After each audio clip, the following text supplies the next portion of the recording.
一旦你离开了原来那个位置，或者手里没资源了，以前那些在酒局上称兄道弟、互相点赞的人脉，会极其现实地悄悄地远离我们。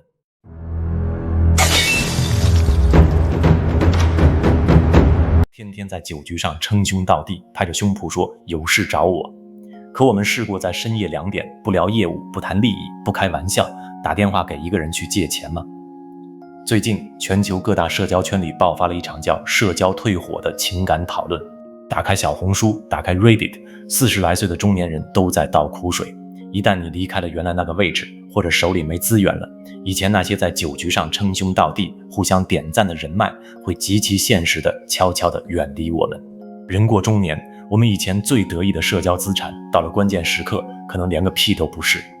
手机里躺着1000个好友，每天看着热热闹闹，可真到了深夜躺在床上，心里憋屈的睡不着，翻遍整个通讯录，才发现自己居然找不到一个能深夜接电话的人。但在2000多年前，有2个一无所有的中年人，用他们的肉身给了一个让现代中年人集体沉默的答案。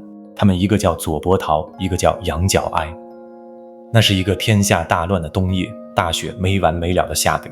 40多岁的左伯桃和30多岁的杨角哀结拜成了兄弟。2个没钱没势的读书人，听说南方的楚王是个敞亮人，正在招聘高管，于是他们打算去楚国应聘求职。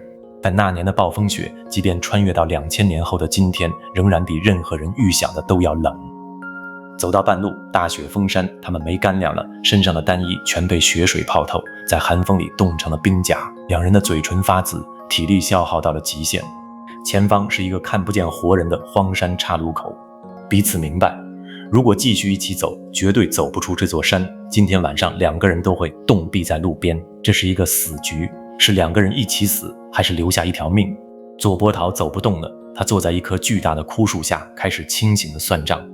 左伯桃对杨角哀说：“贤弟，你听我说，你把我的包袱背上，把我身上的外袍也带走，这里面的粮食够你一个人走到楚国。”杨角哀死活不干，拉着左伯桃要一起死。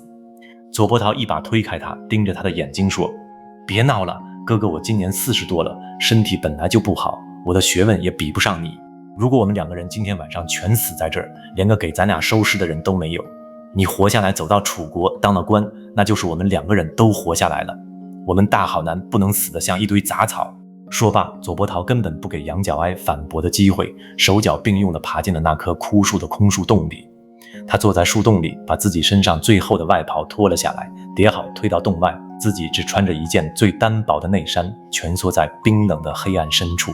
他看着外面站在风雪里的杨角哀，说了这辈子最后一句话：“贤弟，走，别让我白死。”杨角哀跪在漫天风雪的树洞外面，看着自己的义兄在黑暗里一点点失去呼吸。那一刻，他没有冲进去抱着哥哥一起死，他一边大哭，一边对着树洞磕了3个响头，然后站起来，把左伯桃用命换来的衣服裹在身上，背起包袱，转身一个人走进了暴风雪里。左伯桃用命给他换出来的这条路，杨角哀就算是用爬的，也必须走到头。杨角哀走到了楚国。在朝堂上，这个中年人面对楚王和满朝文武，一口气陈述了10条治国方略，条条切中了楚国的痛点。楚王大为震撼，当即封他做上大夫，赏赐黄金1000两，在京城赐豪宅。一个几天前还差点冻死的流亡难民，一跃成为帝国的核心高管。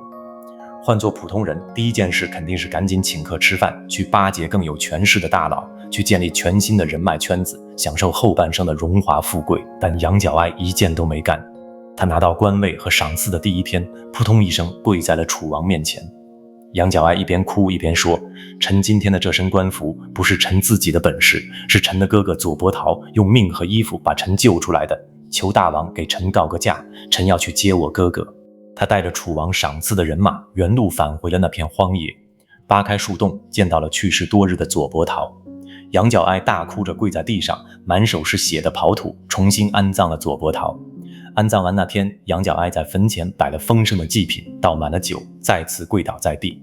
这一跪，跪的是2000多年来这天底下最硬最沉，没有任何一个酒局和朋友圈能负担得起的过命之交。我们生活在和平年代，不需要去模仿他们以死相报的极端行为。但在那个暴风雪的岔路口，这两个中年人做决定的全过程，其实就是我们现代中年人最缺的3部最实在的行动指南。第一步，信用过滤。他们靠的不是酒桌上的口头承诺。左伯桃最初结识杨角哀时，杨角哀把自己仅存的用来熬过冬天的口粮做成了热粥，一心不剩的全端给了他。这个动作暴露了一个人的人品。想知道一个人能不能托底，有个最简单的标准，跟这个人踏踏实实聊3次天。第一次聊利益分配，看他是不是吃不得一点亏；第二次聊他经历过的最掉面子的往事，看他能不能面对失败；第3次聊他最坏情况下的打算，看他骨子里是个自私的投机客，还是个有底线的主。3次下来，这个人能不能靠得住，我们心里就有数了。第二步，利益深度捆绑。左伯桃在树洞里的时候，为什么敢把自己的命毫无保留地压在杨角哀身上？因为他们的利益已经完全绑定在一根绳上了。他们不再是普通的朋友，而是真正的命运共同体。对我们今天的中年人来说，与搭子之间最忌讳聊虚情假意的情怀，必须把利益清清楚楚地摆在明面上。一起合伙做一个小买卖，定期毫无保留地共享彼此行业内真实的赚钱信息。利益方向一致了，遇到了宏观大降温的时候，圈子才不会破灭。第3步，长期主义兑现。杨角哀当了高官，完全可以忘掉那个冻毙在荒山野岭的穷哥哥，重新去融入高大上的朝廷朋友圈。但他没有。真正的朋友不是一次性的利益交换，而是长期的信用累积。我们不需要像古人那样用命去还人情，但我们可以用一次次具体、微小、答应了就一定做到的事情，向朋友证明，在这个虚伪的时代，把信任交给我，我也同样给你信任。今天打开自己的微信通讯录，做一件事儿，看着1000个名字，用直觉把那些确定可以在深夜2点钟愿意接我们的电话，听我们说句真话，或者出了事儿真敢给我们打钱的人单独标记出来。如果翻了一遍，发现自己连3个这样的人都找不到，别难过，这很正常。就从今天开始去找到下半生的第一个。找到这个人之后，每个月定期聚一次，喝杯茶，吃碗面，把彼此手头掌握的微观信息和资源实实在在交流一下，把利益说清楚，把底线画明白。彼此生发的信任不在热闹的酒桌上，而是在暴风雪里。孤岛和孤岛之间可以架一座桥，而这座桥不需要很多人，有一个人走过来就够了。这个人不是在高端论坛上换名片换来的，不是在微信群里抢红包抢来的，这个人是我们在生活的暴风雪里实打实的认出来的。就像左伯桃爬进冰冷的树洞里，也像杨角哀的痛哭一跪一样，他们都在用余生全力信任对方，并告诉了我们现代人什么叫值得。